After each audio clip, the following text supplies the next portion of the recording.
Hey guys, this is Upen and welcome back to our YouTube video. Friends, आज की video में हम बात करने वाले हैं सबस्ट्रेट फ्रेमवर्क में हमारे कॉन्टैक्ट कैसे इंटरेक्ट करते हैं और क्या क्या एपीआईज है जो सबस्ट्रेट फ्रेमवर्क हमें प्रोवाइड करता है जिससे हमारे स्मार्ट कॉन्ट्रैक्ट हमारी ब्लॉकचेन से इंटरेक्ट करते हैं।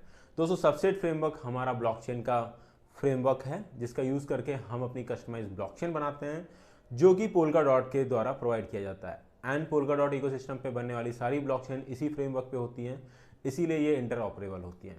तो दोस्तों, आज की वीडियो इसलिए इंपॉर्टेंट है कि इसमें मैं आप लोगों के सामने ऐसे ऐसे टर्म्स डिस्कस करने वाला हूं जो कि इन फ्यूचर आप लोगों को काफ़ी कंफ्यूज कर सकते हैं। अगर आप पोल्का डॉट इकोसिस्टम पे बात करोगे तो दोस्तों there are so many terms like parachain. एक पैराचेन होती है, वो डिफरेंट टाइप की ब्लॉकचेन्स हैं। एक होती है हमारी रिले चेन, एक होती है हमारी सोलो चेन और हमारे स्मार्ट कॉन्ट्रैक्ट अलग। तो दोस्तों, किसी भी डेवलपर्स के लिए बहुत सारे ऑप्शंस दिए हुए हैं पोल्का डॉट ने अपने प्रोजेक्ट को बनाने के लिए। तो आज की वीडियो में हम बात करेंगे ये डिफरेंट जो टर्म्स हैं ये क्या डिफाइन करते हैं, इनमें क्या चेंजेस हैं और किसी डेवलपर को कौन सा फ्रेमवर्क या फिर कौन सा तरीका चूज़ करना चाहिए अपने प्रोजेक्ट के लिए। तो दोस्तों, इस वीडियो में हम इन सब चीज़ों को ब्रीफली डिस्कस करने वाले हैं और मैं आप लोगों को बता दूं, ये चौथी वीडियो है जो हमारी इंक स्मार्ट कॉन्ट्रैक्ट की सीरीज़ की चौथी वीडियो है। अभी तक हम लोगों ने थ्योरेटिकली बात किया है कि वेब असेंबली क्या है, रस्ट लैंग्वेज क्यों यूज़ करते हैं, और ये भी एक थ्योरेटिकल वीडियो होने वाली है। बट इस वीडियो के बाद मैं केवल सेटअप पे और सारे सेक्शंस को डिस्कस करने पे लगाने वाला हूँ। जितनी भी आगे वीडियोस आएंगी उनमें मैं डिस्कस करूंगा स्मार्ट कॉन्ट्रैक्ट्स कैसे कोड किए जाते हैं, उनके कोड का क्या मतलब है। तो ये थ्योरेटिकली लास्ट वीडियो है जो कि काफ़ी इंपॉर्टेंट वीडियो भी है आपके लिए, क्योंकि अगर आपने ये वीडियो नहीं देखा तो आप काफ़ी कंफ्यूज रहोगे अलग अलग टर्म्स जब आप सुनोगे पोल्का डॉट इकोसिस्टम में। एंड अगर आप पोल्का डॉट इकोसिस्टम में काम करने चाहते हो तो ये सारे टर्म्स आपके आगे आएंगे ही आएंगे।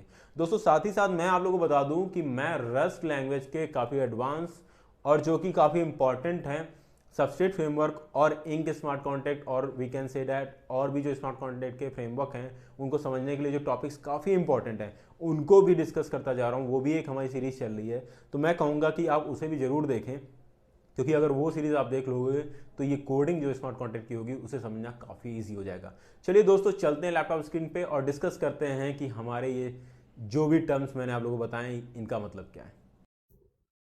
ओके देन, सबसे पहले हम लोग बात करेंगे आज सबस्ट्रेट क्या होता है।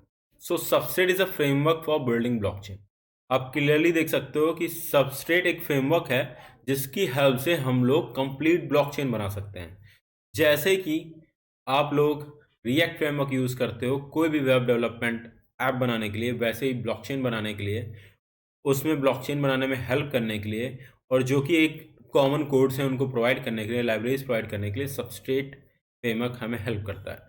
It is completely developed on rust language और दोस्तों ये आपको सारी बेसिक फंक्शनैलिटीज़ ऑलरेडी प्रोवाइड करके देता है और ये आपको इतनी फ्रीडम देता है कि आप कौन सा कंसेंसस यूज़ करना चाहते हो, you can choose between them. ये काफ़ी सारे ऑप्शंस आपको देता है, आप कंसेंसस का कौन सा मॉड्यूल यूज़ करना चाहते हो आप उसको इंटीग्रेट कर दो, बाकी सबको निकाल दो। तो आपको मैं बता दूं, ये फ्रेमवर्क आपको हेल्प करता है स्टैंड अलोन ब्लॉकचेन बनाने का, कि अगर आप अपनी खुद की ब्लॉकचेन बनाना चाहते हो, और पैराचेन बनाने में भी हेल्प करता है जो कि कनेक्टेड होती हैं कुसामा और पोल्का डॉट सिस्टम से। तो दोस्तों उसको हम लेयर 2 सॉल्यूशन कह सकते हैं और we can say that Kusama और पोल्का डॉट हमारा लेयर 0 है और उसके पर जो पैराचेन काम करती हैं वो लेयर 1 है। तो आप कंफ्यूज हो गए कि अभी ये पैरा चेन क्या है और स्टैंड अलोन ब्लॉकचेन जिसको हम सोलो चेन कहते हैं उस वो क्या है। तो दोस्तों, जैसे आप लोगों ने इथेरियम देखा होगा, इथेरियम ब्लॉकचेन किसी पे डिपेंडेंट नहीं है। जो भी उसका मैकेनिज्म है वो सारा उसका नोड खुद ही हैंडल करता है। बीट उसका कंसेंसस हो गया और जो नोड टू नोड कम्युनिकेशन हो गया वो भी, उसके ऊपर जो भी स्मार्ट कॉन्टैक्ट्स रन करते हैं उसके नेटिव टोकन्स, उसकी सिक्योरिटी, कौन से वैलिडेटर्स हैं उनको गवर्न करने का सारा मैकेनिज्म, हर चीज़ इथेरियम का अपना खुद का है। इसीलिए उसको सोलो ब्लॉकचेन बोलते हैं, जो कि कंप्लीटली अपने किसी और चीज़ पे डिपेंड नहीं होती, कंप्लीटली खुद वर्क करती है। अभी तक की जितनी ब्लॉकचेन आपने सुनी होगी, be it Bitcoin, be it Solana, be it Ethereum और जितनी भी ब्लॉकचेन्स आपने सुनी होंगी वो दोस्तों अपनी सोलो चेन ही थी। बट सारी ब्लॉकचेन को आपस में बात करने में प्रॉब्लम आ रही थी, इंटरऑपरेबिलिटी नहीं थी बिल्कुल भी ब्लॉकचेन में। आपको अगर दूसरी ब्लॉकचेन से कनेक्ट करना है तो आपको सिक्योरिटी को ट्रांसफ़र करने का कोई भी जरिया प्रोवाइडेड नहीं था। तो इस चीज़ प्रॉब्लम को सॉल्व करने के लिए गैविन वुड, जो कि इथेरियम के ही डेवलपर थे, उन्होंने अपनी नई ब्लॉकचेन बनाई, उन्होंने अपना नया रिसर्च खड़ा किया और एक कंप्लीट इकोसिस्टम बनाया जिसका नाम था पोल्काडॉट। उसके आगे गुशामा बना, जो कि आपको इंटरऑपरेबिलिटी की प्रॉब्लम को सॉल्व करता है और एक ऐसा इकोसिस्टम खड़ा करता है कि किसी बंदे को अगर अपनी ब्लॉकचेन बनानी है उसको काफ़ी हेल्प हो, काफ़ी इजी हो जाए। तो दोस्तों, गैविन वुड का ये आइडिया था कि उन्होंने एक फ्रेमवर्क बनाया जो कि सबस्ट्रेट है, उन्होंने एक इकोसिस्टम बनाया जो कि पोल्काडॉट है। अब मैं आपको अगर पोल्काडॉट जल्दी से समझाने की कोशिश करूं तो पोल्काडॉट दोस्तों ऐसे काम करता है कि पोल्काडॉट की जो ब्लॉकचेन है उसका अपना कोई भी मैकेनिज्म नहीं है, या फिर मैं कह सकूँ कि अपना उसके ऊपर कोई भी बिजनेस लॉजिक वर्क नहीं करता है। पोल्काडॉट सिक्योरिटी प्रोवाइड करती है दूसरी पैराचेन से। तो दोस्तों, पोल्काडॉट इकोसिस्टम ऐसा काम करता है कि उससे आप अपनी कोई भी पैराचेन कनेक्ट कर सकते हो और जो भी सिक्योरिटी है, सिक्योरिटी इन केस आपका जो कि ब्लॉकचेन में ब्लॉक वैलिडेशन का प्रोसेस है वो सबसे इंपॉर्टेंट होता है। अगर वो सिक्योर है तो आपकी ब्लॉकचेन सिक्योर है। अगर जो ब्लॉकचेन पे मिंट हो रहे हैं वो सही तरीके से मिंट हो रहे हैं, उनका वेरिफिकेशन सही से हो रहा है, जो भी नोट्स हैं, जो भी माइनर नोट्स हैं और जो भी कंसेंसस है वो जो डिफाइन करता है कि आपके ब्लॉकचेन मिंट हुए हैं, वो सिक्योर हैं, वो सही तरीके से मिंट हुए हैं, अगर वो मैकेनिज्म सही है तो आपकी ब्लॉकचेन सिक्योर ब्लॉकचेन मानी जाती है, वो सबसे सिक्योर ब्लॉकचेन होती है। और यही सिक्योरिटी की प्रॉब्लम बहुत सारी ब्लॉकचेन में हमने देखा था। तो पोल्काडॉट ने इस चीज़ को सॉल्यूशन दिया है। उसने कहा है कि ये जो सिक्योरिटी है, आपका जो ब्लॉकचेन पे जो ब्लॉक्स मिंट होंगे वो सिक्योरिटी, वो वैलिडेटर्स हम प्रोवाइड करेंगे आपको। वो स्लॉट्स निकालते हैं, जो भी पैराचेन उनसे जुड़ी होती हैं उनके ब्लॉक्स आके ब्लॉकचेन पोल्काडॉट के वैलिडेटर से क्या होते हैं, वैलिडेट होते हैं और we can say that mint होते हैं। अब आप कहोगे कि ये इतनी बड़ी प्रॉब्लम क्या है। तो दोस्तों, ब्लॉकचेन के जो वैलिडेटर्स हैं उनकी जो बायसनेस है, आप समझते हो 51 अटैक कभी भी हो सकता है। अगर 51% वैलिडेटर्स आपस में मिल गए तो वो पूरे ब्लॉकचेन के ट्रांजेक्शन्स को ना गलत कर सकते हैं, उनमें चेंजेस कर सकते हैं। उस चीज़ को मेंटेन करना एक ब्लॉकचेन के लिए सबसे बड़ी बात होती है।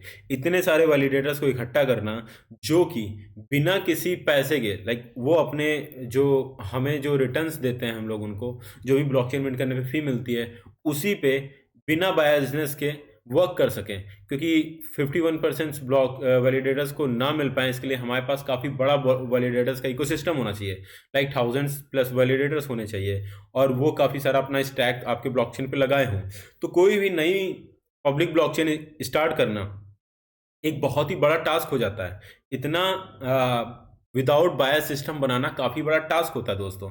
इसीलिए जो भी नई ब्लॉकचेन्स आती हैं वो काफ़ी इनसिक्योर होती हैं, क्योंकि उनके जो वैलिडेटर्स होते हैं वो उनके खुद के होते हैं या फिर काफ़ी एक ही कंपनी के काफ़ी सारे वैलिडेटर्स होते हैं। तो उनको हम डिसेंट्रलाइज कैसे कहेंगे।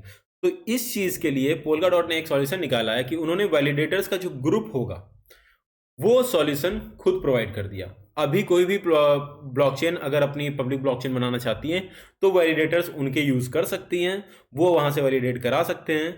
अब जब आप सोचो करीब 100-200 ब्लॉकचेन्स का एक इकोसिस्टम एक वैलिडेटर्स ग्रुप से वैलिडेट करवा रहा है, तो वहाँ पे ये प्रॉब्लम कितनी इजीली सॉल्व हो गई, क्योंकि वो वैलिडेटर ग्रुप अब काफ़ी स्ट्रांग हो सकता है। वहाँ पे 1000 नहीं फ्रेंड्स, 10,000 एंड लैक्स वैलिडेटर्स भी आके इन्वॉल्व होते हैं।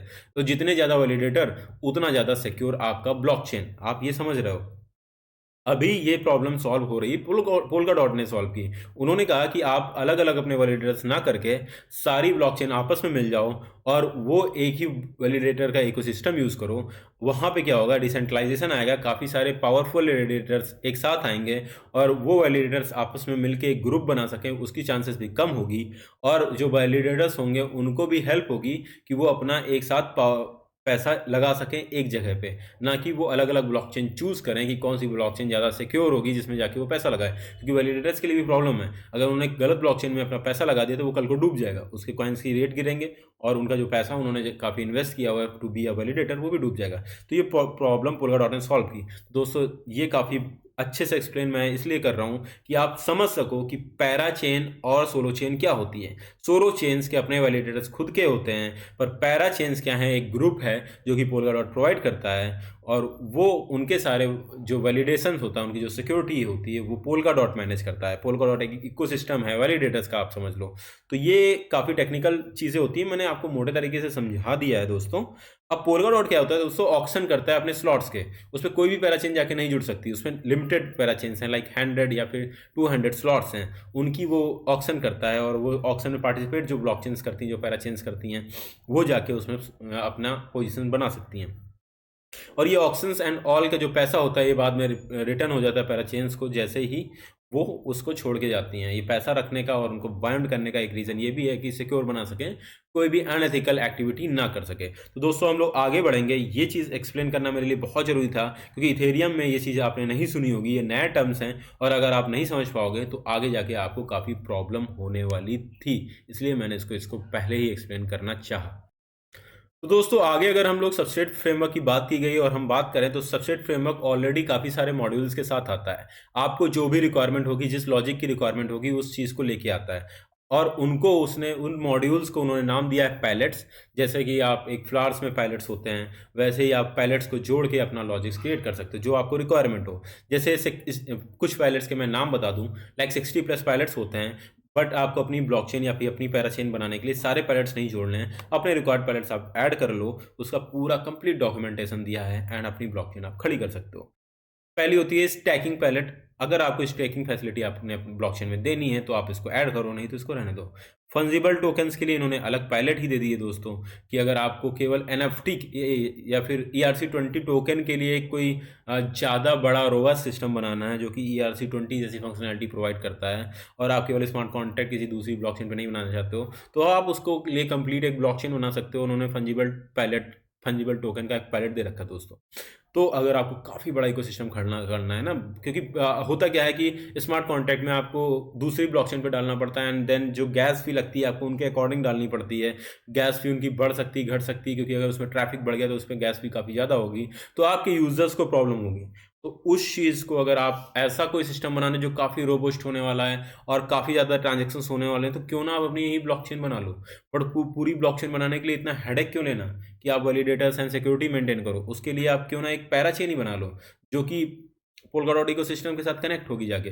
अभी आपकी जो गैस की प्रॉब्लम वो भी सॉल्व हो गई, और आपकी सिक्योरिटी के लिए और आपको इतना बड़ा हेडेक भी नहीं लेना पड़ा कि पूरी ब्लॉकचेन आपको बनानी पड़े। तो इसलिए इन्होंने फंजिबल टोकन्स दिया है। NFT बेस्ड पैलेट बनानी तो नॉन फंजिबल पैलेट दिया हुआ है। गवर्नेंस के लिए एक पैलेट दिया है, अगर आप डाओ सिस्टम बनाना चाहते हो तो गवर्नेंस के लिए एक पैलेट दिया हुआ है। तो हर चीज़ के लिए इन्होंने पैलेट दे रखे हैं, आपको बस पता करना चाहिए कि इनको इंटीग्रेट करके एक ब्लॉकचेन कैसे खड़ी करनी है, आपको एक टोकेनोमिक्स बनानी है, और it is really easy to create a blockchain through a subset system. But दोस्तों इसमें रस्ट के काफ़ी एडवांस टॉपिक्स यूज़ किए गए हैं, जिनको मैंने काफ़ी सिंपल तरीके से समझाया हुआ है, और उसकी एक प्लेलिस्ट है, प्लीज़ उसको ज़रूर जाके देखें। दोस्तों आगे हम बढ़ते हैं। सबस्ट्रेट में एक और ऐसे ही पैलेट होती है जिसका नाम है पैलेट कॉन्ट्रैक्ट्स।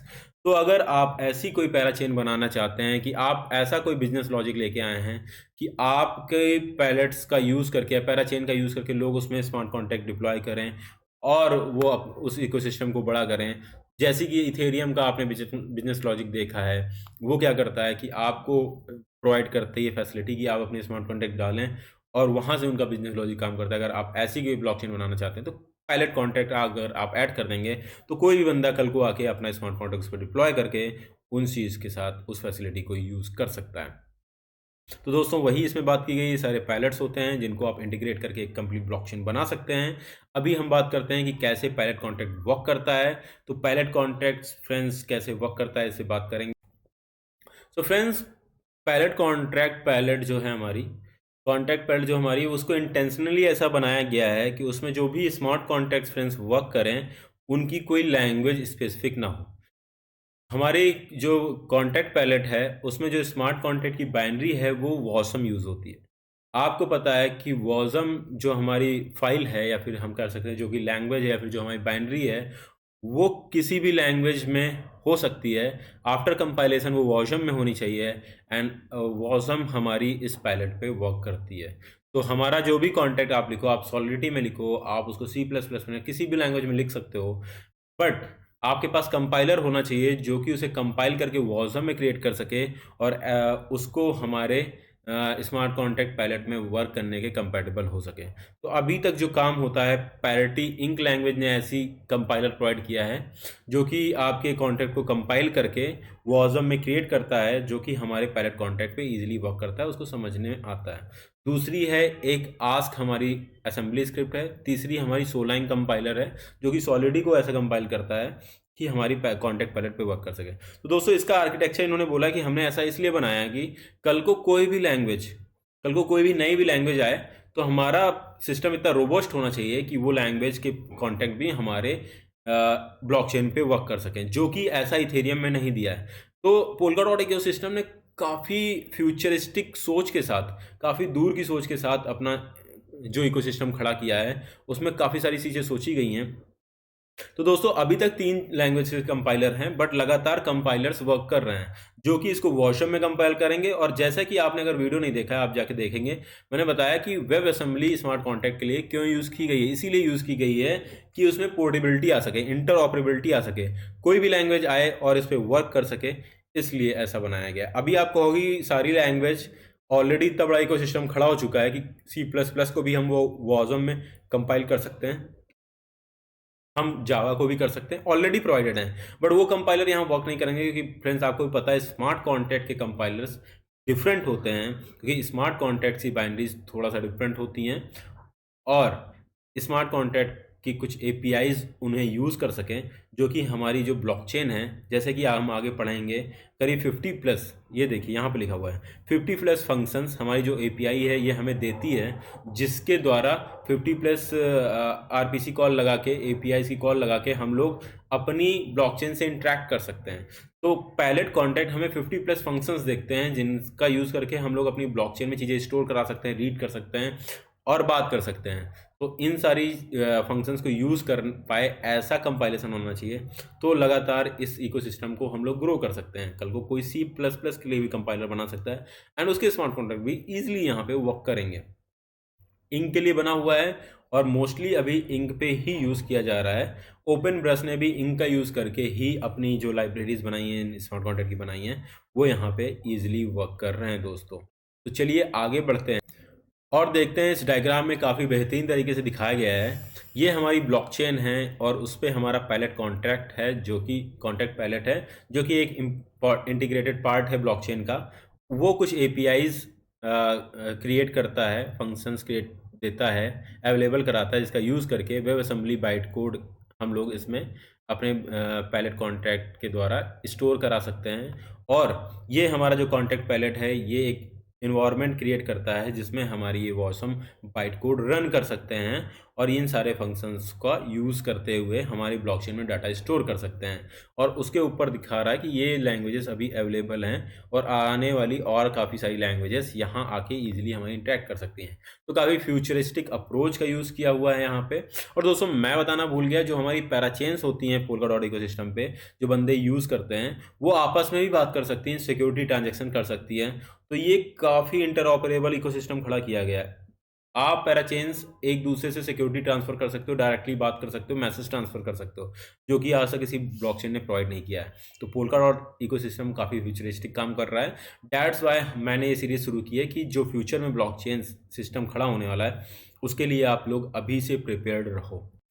तो दोस्तों अभी हम लोग काफ़ी इंपॉर्टेंट बात करने वाले हैं कि हमें अपने बिजनेस लॉजिक के हिसाब से कौन सा इकोसिस्टम या फिर कौन सा प्रोसेस फॉलो करना चाहिए। पहला जो प्रोसेस है कि कॉन्ट्रैक्ट पैलेट को यूज़ करना चाहिए ऑन अ पैराचेन, और करना चाहिए तो क्यों करना चाहिए। दोस्तों पहला है smart contract as a first class citizen. अगर हम इसमें देखें तो कुछ ऐसी पैराचेन्स हैं जो कि स्मार्ट कॉन्ट्रैक्ट को अपना सबसे इम्पॉर्टेंट पार्ट रखती हैं। उनके लिए स्मार्ट कॉन्ट्रैक्ट डिप्लॉय होना उनकी ब्लॉकचेन पे is the real business model. तो उनके लिए कॉन्ट्रैक्ट पैलेट जो है वो काफ़ी इंपॉर्टेंट है। जैसे इन्होंने एग्जांपल दिया है Aster network. Aster network provide करता है फ्रेंड कि कोई भी बंदा अपना स्मार्ट कॉन्ट्रैक्ट उस पर डिप्लॉय करेगा और यूज़र अगर उसको यूज़ करता है तो उसमें से जो गैस फी लगेगी उसका कुछ पार्ट उस बंदे के पास जाएगा। तो इसका एस्टर जो पैराचेन है, एस्टर नेटवर्क, इसका पूरा बिजनेस मॉडल ही स्मार्ट कॉन्ट्रैक्ट डिप्लॉयमेंट के अराउंड खड़ा होता है। तो वो कॉन्ट्रैक्ट पैलेट तो अपने इस ब्लॉक पैराचेन में ऐड करेगा ही करेगा। सब नहीं करते हैं, इसको करना है कि इसका बिजनेस मॉडल ही है कि लोग अपने बिजनेसेस के अपने बिजनेस आइडिया के हिसाब से स्मार्ट कॉन्ट्रैक्ट इनकी ब्लॉकचेन पे डिप्लॉय करें, और ये उन बिजनेसेस को काफ़ी ज़्यादा फैसिलिटी प्रोवाइड कर रहे हैं, अर्निंग पोटेंशियल प्रोवाइड कर रहे हैं, तो वो एक पैसिव इनकम उनके लिए होगी। तो ये एस्टर नेटवर्क का यूज़ केस हो गया दोस्तों।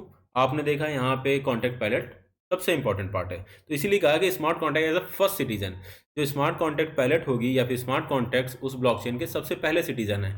आप दोस्तों देखें तो इथेरियम का तो पूरा इकोसिस्टम भी उसी के अराउंड कॉल करता है, तो फर्स्ट सिटीजन जो है स्मार्ट कॉन्टैक्ट इथेरियम ब्लॉकचेन में भी है। ऐसे ही आप एग्जांपल देंगे कि फाला ब्लॉकचेन का, इसमें भी यही है। एंड आगे देखेंगे अल्फा जीरो का, तो ये जीरो नॉलेज प्रूफ का यूज़ कर रहा है, एंड कॉन्टैक्ट पायलट उसका सबसे इंपॉर्टेंट पार्ट है। अभी दूसरा यूज़ केस देखें जिसमें smart contact as a second class citizen है। तो दोस्तों अगर आपने ऐसी कोई ब्लॉकचेन क्रिएट की जिसका बिजनेस मॉडल कुछ और है, बट आप उसमें फैसिलिटी देना चाहते हो कि बंदा अपना स्मार्ट कॉन्टैक्ट भी स्टोर करा सके, बेसिकली फिर आप वहाँ पे स्टोरेज फैसिलिटी दे रहे हो। बंदा आएगा, स्मार्ट कॉन्टैक्ट अपना डालेगा और चीज़ें वहाँ पे स्टोर कराएगा, वहाँ से चेंज करेगा, CRUD ऑपरेशन बेसिकली चलाएगा, बट आपका बिजनेस लॉजिक कुछ और है, तो वहाँ पे हम कहेंगे as a second class citizen है। बट क्योंकि आपने पैराचेन में आप चाहते हो कि ये पायलट या फिर कॉन्टैक्ट डिप्लॉय करने की फैसिलिटी भी हम लोग प्रोवाइड करें जिससे ट्रैफिक आए, यूज़ केस बढ़े आपकी ब्लॉकचेन का, देन यहाँ पे आपके ऐसा यूज़ केस भी हो सकता है। तीसरा इन्होंने बोला है smart contact as a first step into Polkadot और कुशामा। तो ये जो तीसरा सिस्टम है, इसमें लोग क्या करते हैं दोस्तों कि उनके पास एक बिजनेस आइडिया है, बट एक पैरा चेन खड़ी करना या फिर अपनी एक सोलो चेन खड़ा करना वो काफ़ी बड़ा इन्वेस्टमेंट हो जाएगा दोस्तों। तो उस चीज़ को, उस स्टेप को कम करने के लिए, एंट्री बैरियर्स को कम करने के लिए इन्होंने कहा है कि कोई बंदा पहले अपने बिजनेस आइडिया को, पहले प्रूफ ऑफ कॉन्सेप्ट को स्मार्ट कॉन्टैक्ट पे प्रूफ करना चाहता है या फिर चेक करना चाहेगा, we can deploy a proof of concept smart contact. तो एक पीओसी वो बनाएगा और उसका एक स्मार्ट कॉन्टैक्ट बनाएगा और वो ब्लॉकचेन पे डालेगा और उसको मार्केट में टेस्ट करेगा कि ये पीओसी काम भी करेगा कि नहीं, उसका बिजनेस आइडिया सही है कि नहीं, वो इतना बड़ा इन्वेस्टमेंट क्यों करे। तो फॉर डैट क्लाइंट क्या करता है, स्मार्ट कॉन्टैक्ट को यूज़ करता है, वहाँ पे इनका यूज़ करता है, देन वो एक पायलट क्रिएट करता है, देन वो एक पैराचेन क्रिएट करता है। तो ये एक थर्ड इसका यूज़ केस है। तो आपने यहाँ पे देखा कि स्मार्ट कॉन्टैक्ट से अलग अलग यूज़ केसेस क्या हो सकते हैं, और कल को आपको कोई क्लाइंट मिलता है जो आपको ब्लॉकचेन डेवलप कराना चाहता है, स्मार्ट कॉन्टैक्ट डेवलप कराना चाहता है, उसका यूज़ केसेस क्या हो सकते हैं, आप अपने क्लाइंट को भी आइडियाज़ दे सकते हो। एंड अभी ये जो लास्ट आज का जो टॉपिक है फ्रेंड्स, वो है स्मार्ट कॉन्टैक्ट वर्सेस पैराचेन। अभी स्मार्ट कॉन्ट्रैक्ट यूज़ करें कि पैराचेन यूज़ करें, सबसे आखिरी क्वेश्चन हमको ये बता दो, आपने यही जानना है कि भाई हम स्मार्ट कॉन्टैक्ट बनाएं कि पैराचेन बनाएं, हमारे पे एक बिजनेस लॉजिक है। आपने बताया यहाँ पे कि हम उसको पैराचेन की तरह भी यूज़ कर सकते हैं, पैराचेन बनाना भी इतना कुछ टफ नहीं, क्योंकि आप जो वैलिडेशन है, जो सिक्योरिटी है, वो आपने पोल्काडॉट की ही यूज़ करनी है। बस आपको ऑक्शन में पार्टिसिपेट करना है, थोड़ा सा पैसा उनके पास रखना है एक तरीके से, एंड जैसे ही आप वहाँ से निकलोगे फिर वो वापस हो जाएगा, एक सिक्योरिटी देनी है उनको, एंड उनकी सिक्योरिटी आप यूज़ कर सकते हो। तो क्या हम पैराचेन क्रिएट कर लें या फिर स्मार्ट कॉन्टैक्ट क्रिएट करें? तो दोस्तों यहाँ पे मैं आप लोगों को बता दूँ, डिफरेंस बस इतना होता है कि पैराचेन में आपको काफ़ी ज़्यादा इंडिपेंडेंस मिलती है कि आप काफ़ी सारे बिजनेस लॉजिक्स डाल सकते हो जो स्मार्ट कॉन्टैक्ट में नहीं होता है। जैसा कि मैं बताऊं, मैंने क्लाइंट के लिए यूज़ किया था स्मार्ट कॉन्टैक्ट, उसमें क्या था, मेरे को फेच करना था कि बंदे के वॉलेट में कितने पैसे हैं, बट स्मार्ट कॉन्टैक्ट में ऐसी उस ब्लॉकचेन में हमें ये परमिशन नहीं थी कि मैं किसी के वॉलेट के पैसे फेच कर सकूं थ्रू द स्मार्ट कॉन्टैक्ट। मुझे बस रीड करना था कि उसके वॉलेट में पैसे हैं, तब मैं ये फंक्शनलिटी प्रोवाइड होगी, अगर पैसे नहीं है तो फिर हम ये फंक्शनलिटी नहीं प्रोवाइड करेंगे। एक यूज़ केसेस था, बट थ्रू स्मार्ट कॉन्टैक्ट मैं वो लॉजिक नहीं लगा पा रहा था क्योंकि उस ब्लॉकचेन ने वो फंक्शनलिटी नहीं दी है। इथेरियम देता है, बट हमें यहाँ पे ऑन करनी पड़ती है, क्लाइंट ने वो चीज़ फैसिलिटी दी नहीं है, चेन एक्सटेंशन के थ्रू उसे देना होता है, तो वहाँ पे आप फंस जाओगे। अब आपका बिजनेस लॉजिक है जहाँ पे आपको काफ़ी ज़्यादा इंडिपेंडेंस चाहिए, आपका स्मार्ट कॉन्टैक्ट काफ़ी रोबस्ट है, काफ़ी बड़े हैं और उन्हें काफ़ी ज़्यादा इंडिपेंडेंस चाहिए, तब आपको क्या है, पैराचेन की साइड जाना पड़ता है, क्योंकि पैराचेन में आपको काफ़ी सारे बिजनेस लॉजिक्स जो है ना, काफ़ी छूट मिलती है कि अपने बिजनेस लॉजिक्स आप उसमें डाल सको। दूसरा यूज़ केस जो फ्रेंड्स मैंने बात की थी, वो होता है आपके पास आपका जो सिस्टम होने वाला है उसमें कितना ज़्यादा ट्रैफिक आने वाला है और गैस फी कितना ज़्यादा इफेक्ट होने वाली है, क्योंकि स्मार्ट कॉन्टैक्ट्स आप यूज़ करोगे तो उस ब्लॉकचेन पे यूज़ करोगे, एंड उस ब्लॉकचेन के यूज़ बढ़ते ही उसकी गैस फीस बढ़ी होगी, और क्या पता आपके यूजर्स पे इफेक्ट पड़े, आपके यूजर्स आपके सिस्टम को छोड़ के दूसरी ब्लॉकचेन पे जाने लगे, दूसरे कस्टमर के और वी कैन साइड दूसरे बिजनेस के पास जाने पड़े, क्योंकि उनको काफ़ी ज़्यादा गैस फी देनी पड़ रही है। तो वहाँ पे आपको अगर गैस फी कंट्रोल रखनी है तो आपको अपनी पैराचेन सेटअप करनी पड़ेगी। तो these are the use cases जहां पे आपको सोचना पड़ेगा कि आप पैराचेन की तरफ जाएं, स्मार्ट कॉन्ट्रैक्ट की तरफ जाएं। तीसरा जो पैराचेन और स्मार्ट कॉन्ट्रैक्ट के बीच में अंतर है दोस्तों, कि पैराचेन को बनाना, उनको मेंटेन करना टफ है, उसके लिए आपको ज़्यादा पैसे लगाने पड़ेंगे, आपको जो डेवलपर्स होंगे वो महंगे पड़ेंगे। बट स्मार्ट कॉन्ट्रैक्ट्स काफ़ी ईजी है, उन्हें मेंटेन करना ईजी है, उनका डेवलपमेंट ईजी है और आप काफ़ी कम बजट में स्टार्ट कर सकते हो। तो सबके अपने फ़ायदे और नुकसान हैं, आपको देखना पड़ेगा कि आपको कौन सा बिजनेस लॉजिक यूज़ करना है एंड उस हिसाब से अपने आप चीज़ें वहाँ देख सकते हो। तो जैसे यहाँ पे देख रहा है कि आपको दिखा रहा है कि अगर टेक्निकल फ्रीडम की साइड जाओगे तो आपके लिए पैराचेन बेस्ट है। बट अगर डेवलपमेंट ईज हो, अगर आप चाहते हो इजीली डेवलपमेंट हो, इजीली कम बजट में आपका डेवलपमेंट हो जाए, तो आपको स्मार्ट कॉन्ट्रैक्ट के साइड जाना पड़ेगा। तो इसी के साथ इस वीडियो को यहीं पे समाप्त करते हैं दोस्तों। अगले वीडियो में मैंने जैसे आप लोगों को बताया कि हम लोग थोड़ा टेक्निकल बात करेंगे, हम लोग देखेंगे कि कैसा सेटअप कर सकते हैं एंड देन फिर स्मार्ट कॉन्ट्रैक्ट के अलग अलग सेक्शंस की बात करेंगे। तो दोस्तों अगर आपने पिछले वीडियोस नहीं देखे तो प्लीज़ जाकर देखें। वीडियो अच्छा लगा तो वीडियो को लाइक करें, अगर मेरा कंटेंट पसंद आ रहा तो चैनल को सब्सक्राइब कर लें। हम मिलते हैं नेक्स्ट वीडियो में। Till then take care, bye bye.